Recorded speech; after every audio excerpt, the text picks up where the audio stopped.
Агроқұрылымдарды ішкі шаруашылық жерге орналастыру. Аға оқытушы Избасова Гаухар Шынтабаевна. Дәріс 3. Шаруашылық орталықтары мен территорияны инженерлік жабдықтаудың негізгі объектілерін орналастыру. Жоспары: шаруашылық орталықтарын орналастыру, мақсат міндеттері, мазмұны және жалпы орындау реттілігі. Екінші, шаруашылық орталықтарының жер массивтерін орналастыру. Үшінші, ішкі шаруашылық жолдарды орналастыру. Төртінші, мелиоративтік және су шаруашылығы объектілерін орналастыру. Шаруашылық орталықтарын орналастыру, мақсат міндеттері, мазмұны және жалпы орындау реттілігі. Ірі ауыл шаруашылық кәсіпорындарында шаруашылықты ұйымдастыру құрылымы территориялық, салалық немесе біріктірілген түрде болады. Құрылымдық бөлімшелер ретінде бөлімшелер, өндірістік учаскелер, бригадалар, цехтар, кооперативтер және жалға алу топтар қолданылады. Басқару құрылымы 2 сатылы немесе 3 сатылы болып қалыптасады. Шаруашылық құрылымын таңдауға елді мекендердің орналасуы, жер пайдалану ерекшеліктері, алқаптардың құрамы, өндіріс бағыты мен көлемі, сондай-ақ тарихи даму, кадрлар біліктілігі және транспорт жағдайы әсер етеді. Ірі, бірнеше елді мекені бар шаруашылықтарда көбіне 3 сатылы құрылым қолданылады, ал шағын әрі ықшам шаруашылықтарда 2 сатылы немесе салалық құрылым тиімді. Салалық құрылым басқару аппаратын қысқартып, мамандардың жауапкершілігін арттырады, ал территориялық цехтық біріктірілген құрылым жері кең, елді мекені көп шаруашылықтарда кең таралған. Ішкі шаруашылық өндіріс бөлімшелердің саны мен өлшемі күрделі қаржыға, басқару тиімділігіне және әлеуметтік жағдай жасау мүмкіндігіне тікелей әсер етеді. Сондықтан елді мекендердің жағдайы, су, жол және байланыс жүйелері мұқият зерттеледі.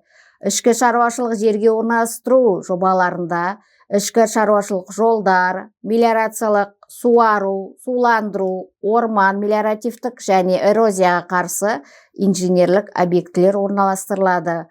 Бұл объектілер жерді тиімді пайдалану, шығынды азайту және экологиялық талаптарды сақтау принциптермен жобаланады. Инженерлік жабдықтау объектілерін жобалау аудандық және аймақтық жоспарлармен келістіріледі, ал жиналған материалдар талданып, олардың жарамдылығы арнайы құжаттарда көрсетіледі. Шаруашылық орталықтарының жер массивін орналастыру. Шаруашылық орталықтары еңбек күшін көп қажет ететін негізгі жер алқаптарына мүмкіншілігінше жақын орналастыруы тиіс.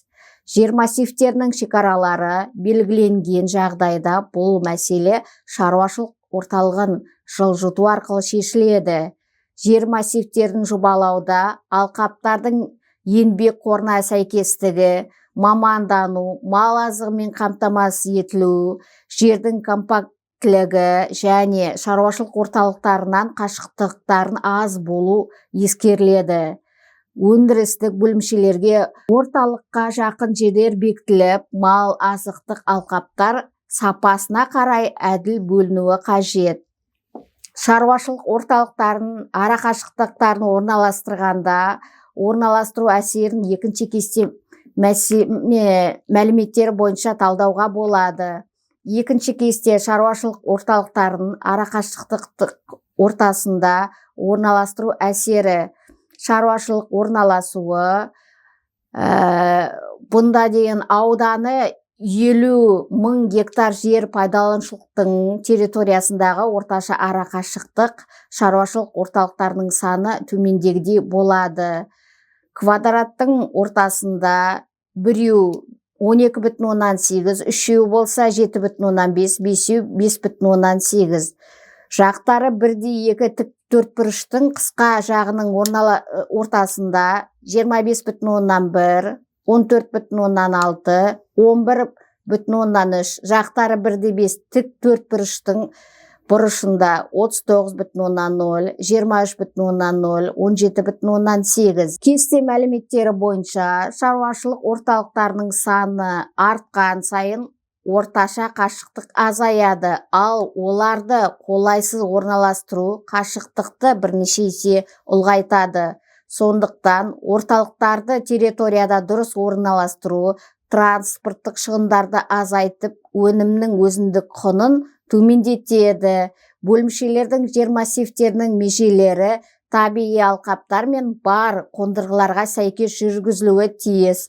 Бұл жердің ұсақ, өңдеуге қолайсыз учаскелерге бөлінбеуіне мүмкіндік береді. Жобаланған учаскелер ауыспалы егіс танаптарын орналастыруға жарамды болуы қажет. Тегіс ірі жер массивтерінде межелер техникамен өңдеуге қолайлы. Параллельді тік сызықтарымен, ал бедері күрделі жерлерде бедер элементтеріне сәйкес жүргізіледі. Ішкі шаруашылық жолдарды орналастыру. Ішкі шаруашылық жолдар орталық елді мекенді өндірістік бөлімшелермен, фермалармен және ауыл шаруашылық алқаптармен байланыстырады. Олар маңызына қарай 4 топқа бөлінеді. 5-4 категориядағылар жатады. Жол желісі жыл бойы үздіксіз, экономикалық тиімді, транспорттық байланысты қамтамасыз етіп, өндіріс шығындарын азайтуы тиіс. Жолдардың бағыты, ені мен жамылғысы, қозғалыс, қарқындылығы мен тасымал көлеміне байланысты анықталады. Маңызды жолдар күрделі жамылғымен салынып, қажет жағдайда көпірлер мен басқа да қондырғыларды қарастырады. Мелиоративтік және су шаруашылығы объектілерін орналастыру. Мелиоративті суландырылатын және құрғатылатын жерлер, каналдар, тоғандар, су қоймалары шаруашылық тиімділігіне, техникалық нормаларға және тиімді, интенсивті пайдалану талаптарына сай орналастырылады. Суарылатын массивтер мен суару жерлері қолданылатын техника параметрлерін ескере отырып жобаланады. Су көздері ретінде өзендер, көлдер, су қоймалары және жер асты сулары пайдаланады. Тоғандар мен су қоймаларын орналастыруда олардың тереңдігі, ластанбауы, су ұстау қабілеті және орналасу қолайлылығы ескеріледі. Су шаруашылығы объектілері жайылымдары суландырылады. Елді мекендер мен шаруашылықтарды сумен қамтамасыз ету көздейді. Су көздерін жобалау кезінде су қажеттілігі, сапасы, үнемділігі және кешенді пайдаланылуы анықталады. Кәсіпорындарында шаруашылық құрылымын дұрыс ұйымдастыру өндіріс тиімділігін арттырады. Құрылым түрі мен басқару қорытындылай келе, ірі ауыл шаруашылық кәсіпорындарында шаруашылық құрылымын дұрыс ұйымдастыру өндіріс тиімділігін арттырады.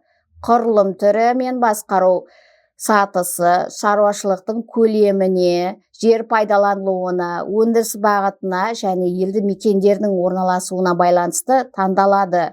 Шаруашылық орталықтары мен жер массивтерін ұтымды орналастыру транспорттық шығындарды азайтып, өнімнің өзіндік құнын төмендетеді. Ішкі шаруашылық жолдар мен мелиоративтік су шаруашылығы объектілері жерді тиімді пайдалану, экологиялық талаптарды сақтау және өндірістің тұрақты дамуын қамтамасыз етуге бағытталады. Назарларыңызға рахмет.